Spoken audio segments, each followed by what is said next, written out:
మా ఈవెంట్ని మమ్మల్ని బ్లెస్ చేయడానికి వచ్చిన సత్యదేవ్ గారికి, బన్నివాస్ గారికి, ఎస్కేఎన్ గారికి, వంశీ నందిపాటి గారికి, ధీరజ్ మొగిల్లేని గారికి చాలా థ్యాంక్స్ అండి.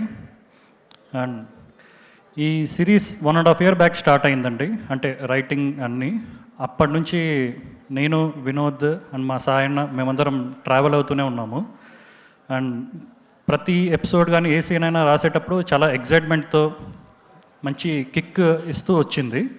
సో మేము ఏదైతే నమ్మామో అది జస్ట్ 2 days బ్యాక్ అవుట్పుట్ చూసుకుంటుంటే మిక్సింగ్ థియేటర్లో చాలా హ్యాపీగా అనిపించింది. అండ్ మేము ఈ కథ చెప్పగానే విని ఓకే చేసిన విరాజ్ అశ్విన్ గారికి, అంటే ఇది సిరీస్ అంటే చాలామంది చేయరండి, ఎందుకంటే ఆయనకు అవసరం కూడా లేదు. ఎందుకంటే ఆయన అంత ఎఫర్ట్, అంటే ఆయనకు అంత ఫేమ్ ఉంది. ఆయన ఒక వెయిట్ చేస్తే మంచి సినిమాతోనే మంచి కంబ్యాక్ ఇవ్వచ్చు. బట్ ఆయన వినగానే మమ్మల్ని నమ్మి సిరీస్ అయినా పర్లేదు చేద్దాము అని మమ్మల్ని నమ్మినందుకు విరాజ్ అశ్విన్ గారికి ఏమాత్రం ఆయన డిసప్పాయింట్ చేయమని గట్టిగా నమ్ముతున్నాము. అండ్ నాకు వినోద్తో నా జర్నీ చాలా మెమరబుల్గా ఉంటుందండి.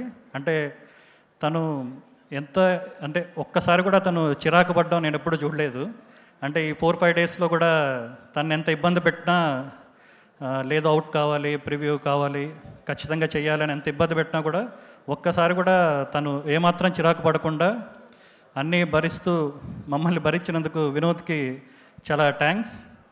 అండ్ మనం ఇంకా ట్రావెల్ చేయాలి బ్రో. అంటే నువ్వు, అంటే ఇది రిలీజ్ అవ్వగానే నీకు ఏదైనా మంచి పెద్ద బ్యానర్ వస్తే దొరకకపోవచ్చు, but all the best bro. ఖచ్చితంగా నువ్వు చాలా పెద్ద స్టేజ్కి వెళ్తావు అని మనస్ఫూర్తిగా కోరుకుంటున్నాను.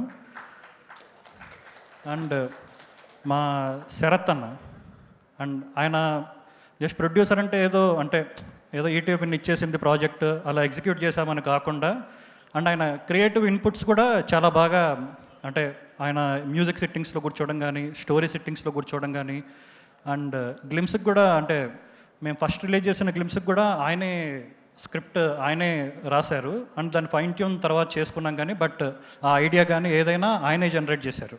అంటే ఒక మంచి గ్లిమ్స్ రిలీజ్ చేద్దాం ఒక నాస్టాల్జియా ఫీల్తో అనేసి. అండ్ ఆయనతో మేము ఇంకా మంచి ప్రాజెక్ట్స్ చేయాలి, మా జర్నీ కంటిన్యూ అవ్వాలని కోరుకుంటున్నాను. అండ్ మా రైటింగ్ మా రాజశేఖర్ కానీ, అండ్ తను కూడా చాలా సపోర్ట్ చేశాడు. అంటే సెట్లో ప్రతిరోజు ఉంటూ తను కూడా చాలా సపోర్ట్ చేశాడు. అండ్ మా heroine Yashasri, welcome to Tollywood. మంచి కమర్షియల్ హీరోయిన్గా రావాలి అని మనస్ఫూర్తిగా కోరుకుంటున్నాను. అండ్ నన్ను ఇంత సపోర్ట్ చేసిన మా సాయన్నకి అండ్ భరం బ్రోకి చాలా థ్యాంక్స్. ఎందుకంటే ఏదైనా నేను ఓకే చెప్తే, అంటే నేను ఓకే చేసేసుకొని వచ్చాక నన్ను నమ్మి ఆయన సాయన్న నాకు ఎప్పుడు ఆ ఫ్రీడమ్ ఇచ్చేవాళ్ళు. కొన్నిసార్లు అతి చేసినా కూడా ఆయన భరించారు. బట్ చాలా థ్యాంక్స్. అండ్ ఈ సిరీస్ చాలా మంచి సక్సెస్ అవుతుంది, ఈసారి మిస్ అవ్వదు, ఖచ్చితంగా బ్లాక్ బస్టర్ హిట్ అవుతుంది అని కోరుకుంటూ థ్యాంక్స్. థ్యాంక్ యూ అండి.